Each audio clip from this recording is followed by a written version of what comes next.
now, let's look here together. Is everybody looking? Can you see what you can see?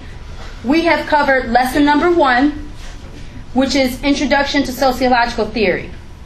In that lesson, we played a video, What is Sociology?, which gave us the kind of 1, 2, 3s, the ABC 1, 2, 3 of sociology, a general interpretation. But then we introduced the units of analysis, which were micro, organizational, and macro level. In doing that, you were also able to apply theoretical perspectives. And we learned that sociology is all about theory because theory produces patterns, explaining patterns of information. And we also understood that sociology was not history and it was not journalism because we needed to have a research method because we had to do interviews or we had to do some type of quantitative study in order to produce our theory. Because it's not a theory if it's just a bunch of ideas that are in your head and you're not communicating and interacting with other people. It's not a sociological theory. So we learned those things. And then you also learned in that context that sociology was interdisciplinary. We learned that it was interdisciplinary, meaning that it crosses different areas of study because we learned that George Herbert Mead introduced sociology and psychology together. We learned that Jane Addams connected social work with sociology. We learned that Max Weber connected religious studies and political science and geography with sociology. We learned that Karl Marx connected economics and political science and history with sociology. So we learned that sociology is interdisciplinary. We also learned that there were different subject matters that became dominant over time because of sociology, like criminal justice studies. Some people still believe to this day that there shouldn't be a criminal justice department because they believe that criminal justice is not a discipline. They think that criminal justice is just something that you learn about in order to act out policing, but that it's not an academic discipline that is wide enough to get a degree in. Because it hasn't been proven yet. It hasn't been quantified. You understand? It hasn't been proven yet that it is strong enough to be a discipline. But we still see schools that have a criminal justice degree. Criminal justice degrees came from this idea of criminology, which is what we studied in lesson 2, that the study of criminal behavior, deviance, when somebody is deviant, that means that they're going to perform some type of abnormal behavior. So it's not exactly a crime, but it's not normal. When they do something and it's not normal, that means that they're being deviant. They're going against the grain of our normal process of thinking. They're deviant. So there was deviant behavior and then criminal behavior. Criminal behavior is based upon these things called sanctions, laws, rules, and regulations that people violate. So you had all of those little definitions, and then you had sociology, the study of interaction. So people began to say, wait a minute, let's study criminology in a criminal justice program. Let's take the sociological theories like functionalism, like conflict theory, and let's use those to produce new laws and new regulations. Let's use sociology to kind of step back and look at our legal system, because there were lots of problems in our legal system. Lots of problems. And the main problem was, obviously, that there was no bottom-up approach.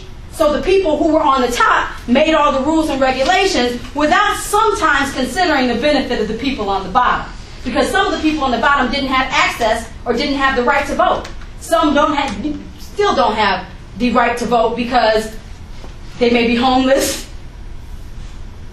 or they may have a job that does not provide them with the ability to go out and vote on the days that we can vote.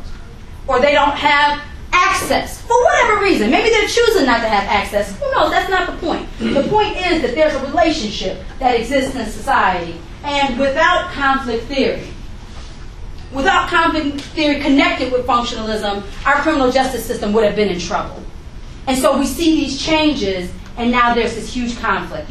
Is criminal justice really strong enough to be its own discipline or not? And we'll see how that changes. You all will see if that changes as you all grow older and you see what's going on in colleges. If you see more women's studies departments, if you see more social work departments, if you see more Appalachian studies departments, When you see those things growing, you know that they grew out of sociology.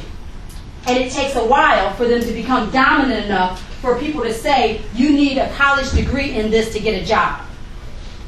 So there's a relationship between money and disciplinary studies in school.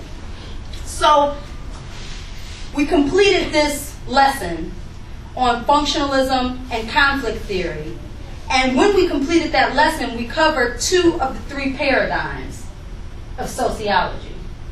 The next paradigm that we talk about is symbolic interactionism.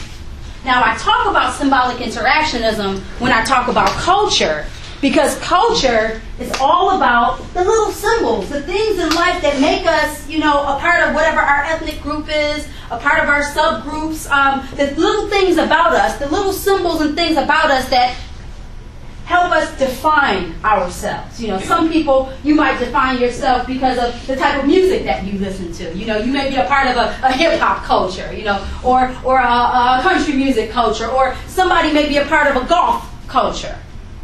Gothic. The way they dress, the way they, present themselves. So there are all of these different cultures that you all are a part of, and it can be something very broad, like in national culture. You all leave, you get your passport and you leave the United States.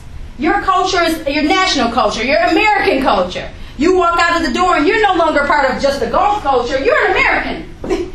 And so whatever those symbols are that relate to being an American, that's how people are going to judge you. That's how people are going to see you. That's how they're going to understand you. That's how they're going to decide whether they respect you or not. Whether they want to look you in your eye and talk to you, or whether they want to interact with you. Culture, symbols, determine how people will respond to you and how people will interact with you. And we need symbolic interactionism after we start having all this conflict theory. Why do we need this? Because if we start having this bottom-up approach where we provide rights and rules and regulations that apply to the people on the bottom, and that puts the people on the bottom in a position where they're going to be interacting with other people more than they did before, then folks have to understand each other. You have to understand the symbols. You have to know what this language means, or what this type of eye contact means, or what this walk means, or what certain types of communication mean, what certain clothing styles mean. You have to be able to dialogue about that. And in the 1980s, they didn't have this internet global experience that you all have right now. You don't understand that. If I don't understand something, I just Google it. I saw something in the street today. Let me Google that. And I can Google it right from my cell phone. I can go in the car and get on the Google, so that I'm knowing what's going on. I know what the happenings are, I can do a Google search. But what could my parents do? They couldn't Google. They had to ask people questions. And that's a really difficult time, because if you're just now being able to communicate and interact with people in a way that sometimes forces you to be respectful. It forces you to be respectful. If I'm in the workplace with you and we have to get something done, it doesn't matter how old you are or how young you are, or what the color of your skin is, or what your sex is, you're a man or a woman, or none of those things really matter if we have to get this job done. At least they shouldn't. That's what the workplace is saying. Look, we have these tasks to assume. These are our goals. So we have to figure out how we can put our intellectual skills together and figure out how we can come to this particular conclusion. I don't have time to try to figure out whether that is chicken or beef with your rice in your meal. But if we become friends, then maybe you may ask me to taste that. Where am I going? If you're a part of a culture and you don't understand something, you have to develop a relationship with people in the 1980s to figure out and to have a strong understanding of what things mean. And so there's this huge literary approach, symbolic interactionism, that focuses on providing a context for people to understand what things mean so they don't have to ask a question. So the theorists are defining things and helping us to understand what certain actions mean. And this is micro level. Symbolic interactionism is all micro level. I want to know what everything in the world means. I want to know why these people wear their pants baggy and why they're hanging down like that. You know, I want to know everything. I want to know why people dye their hair and put streaks in their hair. People do all types of studies on the micro level. I want to know, I want to know about medicine. I want to know about how this pill can impact my body, how this pill can make me feel. You ever heard of a field called medical sociology? I want to know what all of these things mean. I want to know how this medication can impact people who have a history of diabetes. Well, somebody has to talk to somebody and they have to do quantitative research. They have to do surveys so that I can figure out what all these things mean. Because in 1960, it may not have been important for somebody to know about the history of diabetes for an Irish family. Why? Because the Irish people did not have the status that other groups of people had, so people did not conduct research on that particular group. So they could go in and get the same type of medication that another group would get, but because of the types of foods that they eat, because of the lifestyle patterns, this is just general information, because of the lifestyle patterns, they wouldn't be able to predict what that medication could do to them. So the dynamics of the hierarchy, the amount of power that people have, and what that power means, it opens up this humongous door for this paradigm called symbolic interactionism, where people spent lots of time not researching about why things are unequal and why these people are being treated poorly, but trying to understand what do all of these symbols mean in the world today after all of these changes, these strong changes have taken place. You have people being bused from one community to another community to go to school together, but you don't know what all of these forms of interaction mean. The teacher has no idea what those dynamics are going to bring to the classroom. Different racial, different cultural dynamics, different gendered dynamics. What happens when women go off to work and then we have to find daycare facilities and other people to watch their children? What type of impact does that societal change have on what it means to be a mom? What it means to be a parent? What it means for that child? Nurturing. Nature versus nurture. All of these things are talked about on a symbolic level. So you got to understand how functionalism as this dominant paradigm is important because of majority rule and because of looking at what is normal and what is not normal. So on a micro level, yeah, functionalists talk about micro level stuff too. They talk about what is normal and what's not normal. Well, you all are going to have your first exam. I'm going to tell you that now. And that exam is going to be on lessons 1, 2, and 3. And that's 2 weeks from now. So that's lots of reading. So I'm telling you this now because although you all have been doing these assignments, and the assignments, some focus on the PowerPoint, this exam focuses all on that textbook reading that you have to do. Now there's an exam study guide that you need to look at, and that's under lesson 3.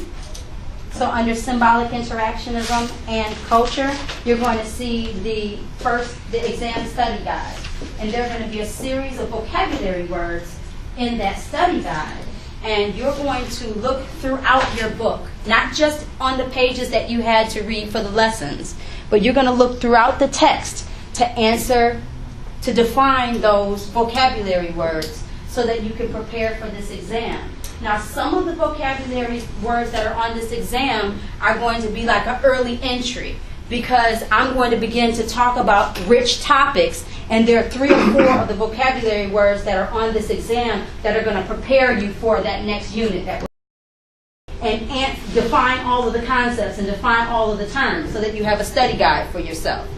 By you looking at some of those terms ahead of time, that gives you the insight that I need you to have when we get ready to talk about what's coming up next. So please remember that when you're doing your study guide, that you're going to be navigating through this one, and you're going to be navigating and searching through the book for these vocabulary words. Some are going to be right on the pages from lesson 1 through 3, but a couple of them will go outside of the box and prepare you for what we're going to do next. What I do is I create my exam, And then after I create my exam, I go through each question and I find the key word that relates to that question. So this is all that's on your exam. There's nothing else in that book on your exam. The questions are based upon these concepts that are right here. So if you go and you understand these concepts, then you should be able to do very well on the exam. Is it online or? Yeah. I mean, it's because it's on a Sunday. All right. It's not on a Sunday. You have to take it by Sunday at 11 p.m. So any day from today until the 16th, you can take this exam. You can take it at home. You have an hour and a half to take the exam. It's on Sakai. It's open book and open notes. That's why I encourage you to go through that study guide and answer all of those questions. Give yourself page references. What I don't recommend is that you open up the exam and then look for the concept answers, because you're going to get to about question 7 and you have an oh shit moment.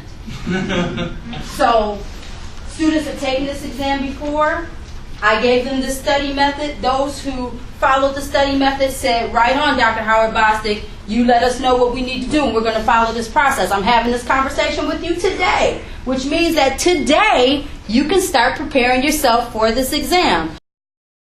You know, the question may be about the proletariat. The proletariat, you may not have to check proletariat. It may say, you know, there are a couple true-false questions on there, too. It may say something like, you know, the bourgeoisie is the working class. According to Karl Marx, the bourgeoisie is the working class. And your answer would be false, because you know that the proletariat is the working class, not the bourgeoisie. So the proletariat may not be the answer that you check, but you have to know that the proletariat are the working class in order to get the question answered correctly. So if you have your study guide in front of you and a question says, oh, the bourgeoisie are the working class, you can say, no, they're not. That's the proletariat. And then you check false, because you know the answer, because you not only do you know the information, but you can apply the information. The information makes sense to you because you understand what it is that you're doing. So I'm telling you this so that you can start on that review sheet ahead of time, so that the information doesn't go in one ear and out the other, but that you're actually learning. That is my goal. You all should know that by now, that my goal is for you to learn. You're here to have a great experience and to learn this material.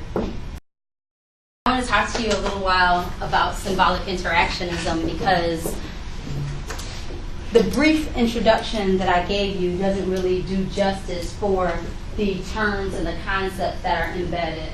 Can anybody go out on a limb and tell me who the founder of symbolic interactionism is? George Herbert Mead. Yes, George Herbert Mead, our social psychology guy. So when we talk about symbolic interactionism, we're going to be focused on self. We're going to be focused on self. What is the self? It's, you know, understanding who you are, how you feel, how you think, who you are in the world.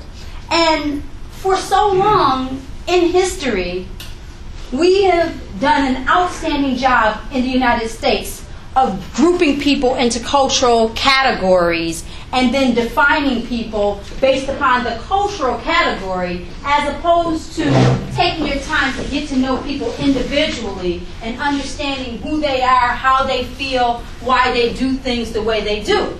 So symbolic interactionism becomes this dominant paradigm, because guess what happens when you begin to hang around with people who are not a part of your culture? Then through interaction, you all start doing what other people do. Like my friend who's the clap laugher. I think clap laughing is the dumbest thing in the whole wide world, almost.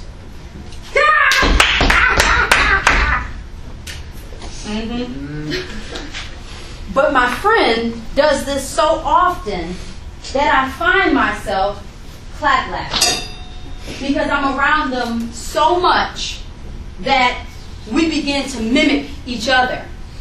And so this definition of self becomes valuable and important, because the original cultural identity that we based your image on originally no longer matches self, because you're forming your own identity based upon the interaction that you're having with other people, based upon the knowledge and what you have access to and what you know. Every time you learn something differently in life, that information can shape how you choose to make decisions and how you see yourself, and then later how other people see you.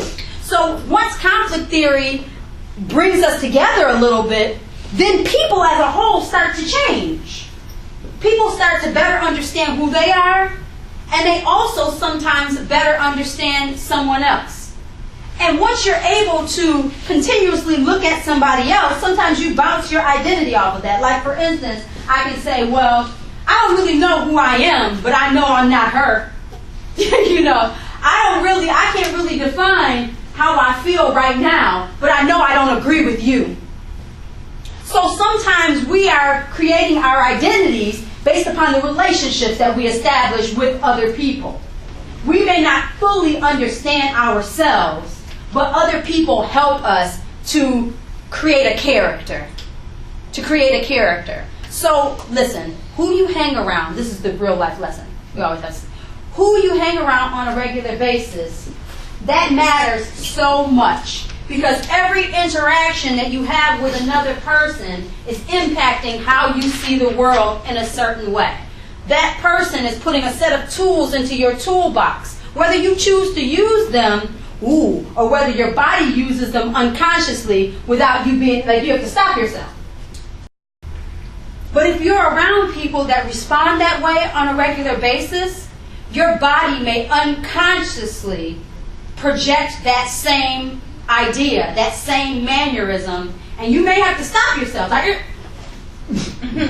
not supposed to do that. But some of you are not capable of doing that. Symbolic interactionism helps us to understand that everybody here has a brain and a mind of their own. Karl Marx, using this conflict theory and this organizational level and macro level theory that he uses, which is not micro level like this, he may tell you that the system and the rules and regulations in the system guide you and make you do what you do. George Herbert Mead wants you to understand that everybody in here can make rational choices. You can weigh the cost-benefit of a situation, and individually you can decide how you feel. Now, how you feel, your values don't always determine your actions, because there are people that get on my nerves and they may not know. So I feel something on the inside that may not necessarily impact how I have to interact in the system. But Karl Marx is making it like, everybody's in a state of false consciousness. He says false consciousness. He says that their inner thoughts are driven by the system. George Herbert Mead says, no, you all thinking every day. Your minds are working every day. Of course, the people you interact with on a regular basis, they may impact how you think. They may not always impact what you actually do. They could. But on a psychological level, everybody here has a different means of processing information. Everybody here has a different range of control over yourself, what you do and how you do it. Everybody here has a different set of control. I could tell a joke in here, and some of you have so much control over yourselves that even if you thought it was the funniest thing in the world, you could sit here without laughing. Others, you're done. You're going to fall on the floor because you can't control yourself. Now, there are some symbolic interactionist theories that say that control is learned behavior, that you can teach yourself to have better control over yourself. Other psychological theories say that it's a genetic process or something that, is socially learned, and you may or may not have control depending on your brain and how your brain works. So there are all these different ways to look at interaction from a psychological perspective. But at the end of the day, the reality is that you all are capable of making your own choices, and you all are capable of feeling in a different way about different topics. No matter what's happening in the system, you can still feel and you can still think. Now, if we use maybe a Marxist perspective to determine why people do things, there would be this general assumption that there's a class consciousness. Meaning that if my brother and I grow up in the same family or in the same household, then we'll probably make the same choices. But everybody knows that that's not realistic, is it? Everybody knows that based upon your interaction with different people, there can be a different set of feelings that we all have, and then based upon those feelings, there can be different outcomes. One child can go to college, whereas the other child chooses to do something else. But if we look at things from a micro level, and if we understand that everybody has the ability to think critically and to think rationally, then we'll see how we get to this whole idea. You respond based upon what something means to you, the meaning that you attach to it. So if I say something to you and that makes you feel uncomfortable, and it doesn't have to be just saying something, because with a symbol, it can be a look. It can be a look. It can be nonverbal communication. It can be this idea that I'm doing something and you're responding. So were you paying as much attention a few minutes ago when I wasn't standing right here? I know you were. But somebody else, you were. You were paying attention. But when I came over here, you set your body up. You put your arms like this. You looked me directly in my eyes and you showed me that you were giving me your undivided attention. Because I'm your professor and I'm standing here and I'm talking to you. And your response is based upon the meaning that is attached to the action. So most of you, you're going to respond in a situation based upon how you understand what's happening. So everybody here is going to have a different way that they respond because you've all come from different walks of life. You've all come from different walks of life. You have a different understanding of the world. You may have encountered a similar situation with somebody else. So you may be afraid to confront a certain person who looks a certain way because you attach that experience with something else that you've gone through before. These are all important with symbolic interactionism because some people assume that a person who looks a certain way or a person who belongs to a certain culture, that they're automatically going to respond like this. Oh, that's a woman? She's automatically going to say this. Oh, this is a man? He's automatically going to think this. Oh, this person is from this community? This is how they're going to feel about that. Not with symbolic interactionism. Symbolic interactionism is going to break things down on an individual level and to help you understand different ways that people can see the world. Some patterns, some bias, yes. Obviously, whenever you start creating meaning, then, like Weber says, the researcher is going to be biased in some type of way. There's a subjective nature to any type of research that you're doing. Even when you decide to do the research, when you have a thesis, the thesis is even biased because you're coming up with this thesis. You're trying to figure out something. You're trying to study something that is based upon how you feel about something. So even when we define meaning, even when we define our symbols, the meaning that we come up with is going to be based upon the person that's interpreting.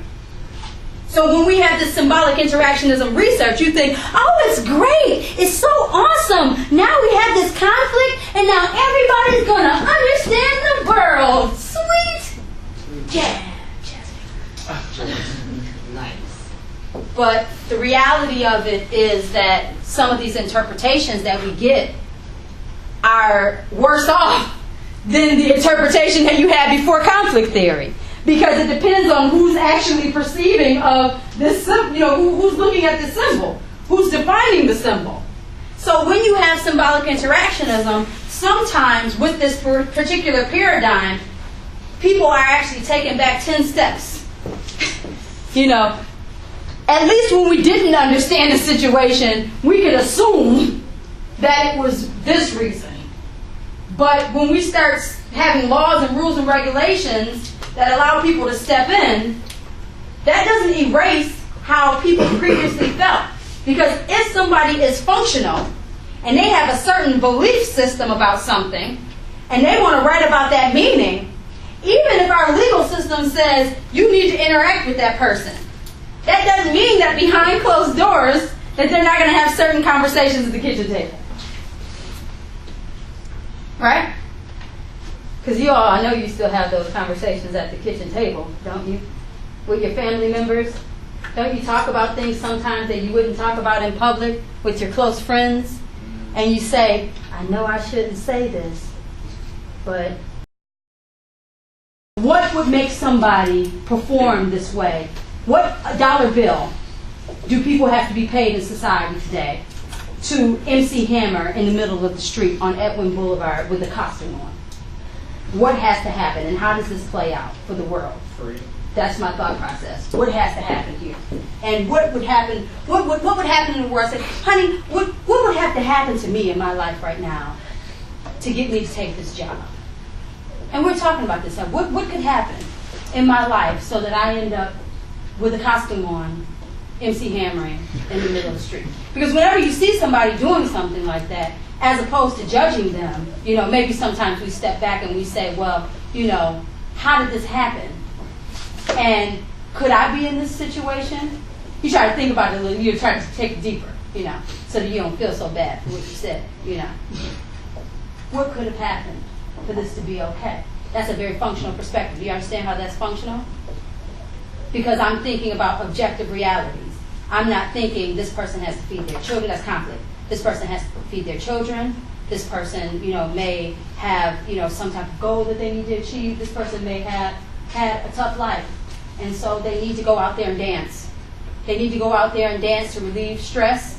And going out there and dancing like that, they don't really care what other people think anymore. They've gone through so much in their lives that all they want to do is feed their children and then go home, and they can have their headphones in, and they can be in the star of the best music video. So, from a functional perspective, I'm going to use quantitative, traditional perspectives. I'm thinking, to act out something that is deviant, that is not normal, that there has to be a problem because somebody's violating the laws, they're violating the rules and regulations. I'm thinking, if you have a job, here's the criteria. Even if you're wearing a costume, come on down. The price is right. Hold the sign. But because I'm basing my ideology on normative behavior, because I'm basing my rational thought process on what society as a whole, a general consensus of normal behavior, which is if you're going to wear a costume, you would do what the costume would do. So if you're going to dress up like Chuck E. Cheese's, then you do the Cupid shuffle with the kids. If you're dressed up as the Statue of Liberty, you stand there and hold the torch. But you don't MC Hammer with the statue costume on, because that's not normative behavior. But what I explained to you the second go round was a conflict perspective, where I talked about values, and I talked about how the norms and the relationships and the values are different across groups. And everybody who's dressed in a costume is not going to act out the same way for whatever reasons. And everybody who's doing, there are different ways that you see things and different ways that you can understand the world. The symbolic interactionists would take that same perspective, and then they would look at people who wear costumes. And they would look at the interaction. They would talk about feelings. They would talk about, what that job can do for you, how much money you make, is the money that you make worth that type of job. They would compare and contrast these things and give people a general information. Remember, sociologists create the understanding of the world. So people take these sociological studies and they use them to determine whether people are going to put products on the market, whether people are going to buy a product or not. There's some type of sociological study done about this product so that people can determine whether they want to purchase it or not. So all of these studies that are done with sociology are later used for economic advances, for rules and regulations, politics, laws. People even study theology. They study religion. Sociological studies are done about scripture and how certain scriptures and ways of writing certain scriptures, how they can affect or impact people differently. So even in religious studies, people are using sociology and using patterns and using symbolic interactionism to help understand what things mean. But I just gave you a perspective about everyday life, something that I saw today. I just used the three paradigms to explain and describe how somebody could perceive of whatever that is. What happens here, Blummer is going to take symbolic interactionism to another level. I can best understand you by placing you into an environmental context. So now I can understand who you are, and I can understand more about yourself based upon how you act in relation to things. How you act in relation to things. So certain symbols are in your environment, and those symbols help define who you are. It could be music, and the music may define later the types of clothing that you wear, because you may be a part of a certain culture, and that culture may draw you in, and you may begin to dress, in a certain way. You can be more spiritual, and that spiritual environment that you're involved in, that can drive how you think about things, how you respond to things, how you interact, how you communicate with other people. So the environment that you're in sometimes helps us to better understand you, because we have a way to critically think about your behavior. So if I have someone and I'm just talking to you, just asking you random questions. What's your name? Are you happy? Are you sad? What type of work do you like to do? What's your favorite food? What's your favorite fruit? If I ask you questions like that, then I may get an understanding of self. But if I put you in a certain environment and I ask you specific questions about your lifestyle, if I ask you specific questions about what you do, how you respond to this space that you belong to, I can get probably a more critical understanding of your character, of self, than I would just asking you random questions that don't relate to an environment. This is just a theorist. This is somebody who they hypothesize. They study patterns of behavior, and they do a study, and they realize that I can find out more about this individual if I connect them to a certain type of space. I can know more about self, so I can find out a little bit more about you. So people who have businesses, maybe they begin, when they want character references on people, maybe they start to ask them questions about the environment that they grow up in. Maybe they start asking them, more critical questions as opposed to the basic questions. And you get more of a filler on what is the character of this individual that I'm going to have work in my office. And you may ask when you're sitting down for the interview, now why would they ask me that question? I want to be an accountant. Why would they ask me anything about how I felt about things when I grew up? How is that relevant to this job? Well, there are theorists out there that say you can find out more about somebody by connecting it to an environment, as opposed to just asking them random questions just about the job that you want them to do. Remember, when you want to work along with somebody on anything, you don't only want to know about how well they do that particular job, you want to know about their personality. You want to know about their character. Because somebody could know everything in the world, but if they're a jerk, you all aren't going to work well together.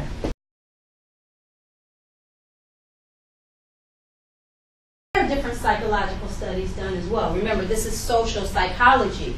And the reason why it becomes social psychology is because we're looking at human beings and thought processes and social interaction in the particular environment.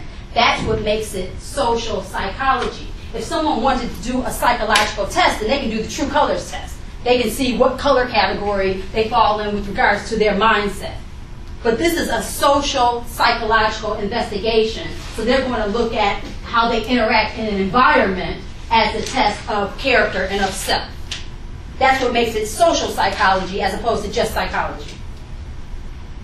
The interdisciplinary feature.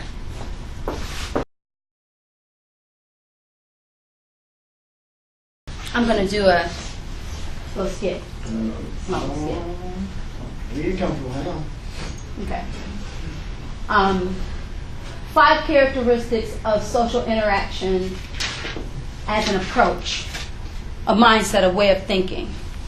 I had a professor in 1997 do this activity in a sociology class. And it was written in my notes. And so I'm giving this to you, not exactly the way they introduced it, because I have my own scenario or my own skit, but it was so valuable to me that I do it now in my class. So I'm just throwing it out there. It helped me to think critically about life. It helped me to think critically about, why I make choices and how I make choices and how this symbolic interactionism theory is an approach that helps me understand the social world and how I exist in it. So there are 5 characteristics. The first is human interaction. Human interaction occurs at the point when we're communicating with each other. We're interacting. That communication does not have to be verbal communication. Again, it could be nonverbal communication. Eye contact alone, a look, a glance, moving something. Interaction. That's interaction. That is human interaction. That's the first step. Moving the chair. Making her legs uncomfortable. Human interaction. Number 2, interpretation or definition rather than reaction. Whenever you interact with somebody, your brain is going to interpret what just happened. So after the interaction occurs, there's some type of interpretation that you get firsthand. That's what you get. I snapped the finger, your eyes were wide open. You interpreted my snap. It meant that I wanted you to pay attention, and that's what you got from that. Next, response based upon meaning. Here's the thing. The last step was interpretation between stimulus and response. When you interpret something, you could automatically have a first impulse. But sometimes, if you slow up a little bit, if you take your time and you give your mind a chance to process whatever that is, there's going to be another type of interpretation that happens. So you have that first interpretation, not the reaction. Then you have a response based upon meaning.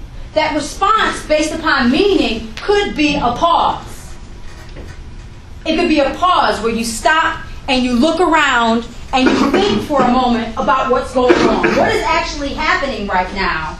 And how do I feel about that? Then you respond based upon meaning. But you use symbols. So if that response based upon meaning is a pause, this is where I'm trying to help you out. This is where my instructor helped me out. If it's a pause, then you can think critically about the symbols that are involved. Now, in symbolic interactionism, a symbol is anything in the world that has meaning. So anything that means something. It can be this gum chewing. Tearing that gum up. No taste left in that gum. Gone. It's done. You make me want to have 10 pieces of gum. So I keep looking at you. Not right now.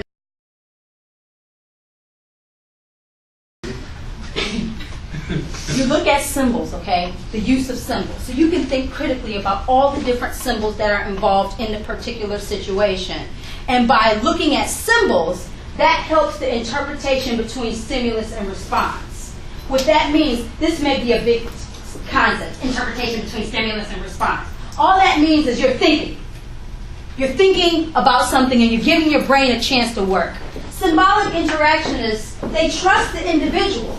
They trust that you're able to make connections. I'll tell you what, I have been in a situation where something made me remember an incident that occurred like 15 years ago. And I hadn't thought about that situation in years. But my mind can take me all the way back to 20 years ago, 25 years ago, 30 years ago. My mind can take me back there if I give my brain a chance to interpret between stimulus, the human interaction, and response right there. So those of you who are quick to respond, you're not giving your brain a chance to understand what is going on and to make the full connection that you need to make in order to make the best decision possible. Some of you are excellent decision makers. Why? Because you practice this model so much that your brain instantly makes connections for you. Because if you practice this, that's what they say through social learning, if you practice this model, making connections in your brain, forcing your brain to think, if you make these connections instead of spontaneously making decisions, your mind will automatically start to do this quicker than it did before. It's all about knowing how to think critically. Learning what is the glance, what is the pause look that you have to make. Some of you need a pause look. Like somebody asks a question, you don't go, whoa. Wow. You may, yeah, Wow. exactly.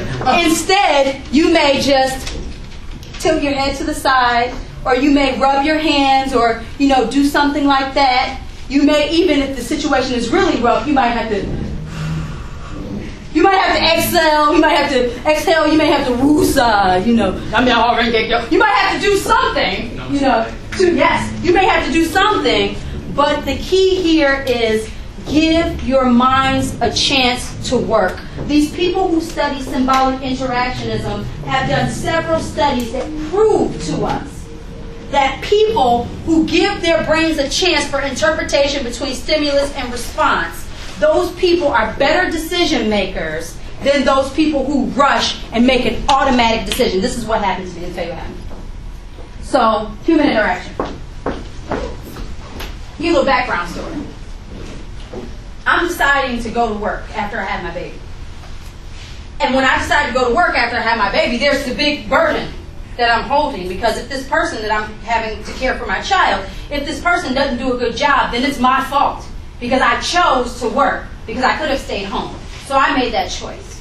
So I heavily researched daycare facilities in the area to make sure that I would send my daughter to the best place possible. However, my second day of work, I walk into the daycare, and as soon as I walk into daycare, I hear this noise.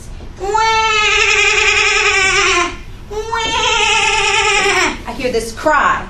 And a mother knows her child's cry. From a mile away, that's my child. She's crying. So they're downstairs. So I go to walk downstairs, and this big burst of wind just, that's how you feel when you're really dramatic, Because you hear your baby crying, and all of a sudden just a breeze feels like the wind blows me back up the steps. So I feel this cold air, and not yet.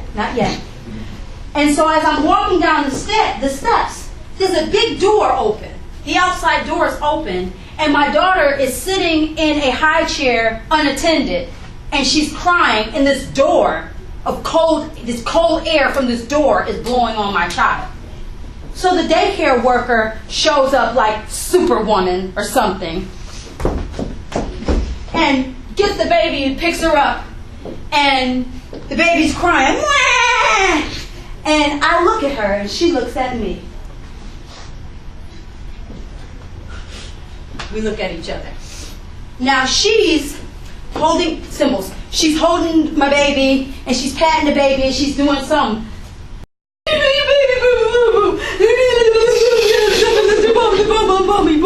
I don't know what she's talking about. I'm angry because my baby is crying and it's cold. And these things are wrong. And remember my situation. You know what I want to do to this woman. I don't have to tell you because you know what I want to do. But I remembered this exercise. And I thought, I have something to lose here. Because number one, if I hurt this woman, there could be consequences. I could potentially hurt my own child. I had to think about my new situation. And I had to do a rational thought process, a cost-benefit analysis quickly in my head. What type of choice do I need to make in this situation where the outcome is going to be positive for everybody? I had to learn to think like this. This teacher, since the mid-90s, taught me this strategy. And the point that I heard this strategy, I began acting this out in my life. When something uncomfortable was to occur, I would think critically about the interpretation between stimulus and response. I would think about, this is a horrible situation. I need to think about every possible scenario that I can, all my past life experiences, what I learned from my mother, what I learned from my grandmother, what I learned from my uncle, what would my husband do? Even those types of questions I had to ask to help me to understand how I need to solve this particular problem. So I didn't do anything, I looked at the lady and I said, this isn't good. And she said, I'm so sorry, blah, blah, blah, blah, blah. I don't know what she said because I wasn't listening. All that I needed to do was keep my cool, tell her it's not good, not make a final decision about how I want to handle the situation because I'm in a positive position right now. She's in trouble, I'm not. So I don't have to speak. I don't have to yell. I don't have to do anything negative. All that I have to do is get my child, look this lady in the eye like there's a problem, and walk out and leave. Then I need to take the time that I need to figure out how I need to handle this situation. I don't need to put myself in a negative seat and make myself be in just as bad of a situation as this woman is, but I need to take my child and I need to leave. I need to exit this situation so that I can give myself more time to interpret the situation. And then later I can decide what I have to do. Sometimes we don't have lots of time, but we always need to think critically about interpretation between stimulus and response, because everybody, given a few more minutes, may come up with something that will put you in a better situation. Thank you.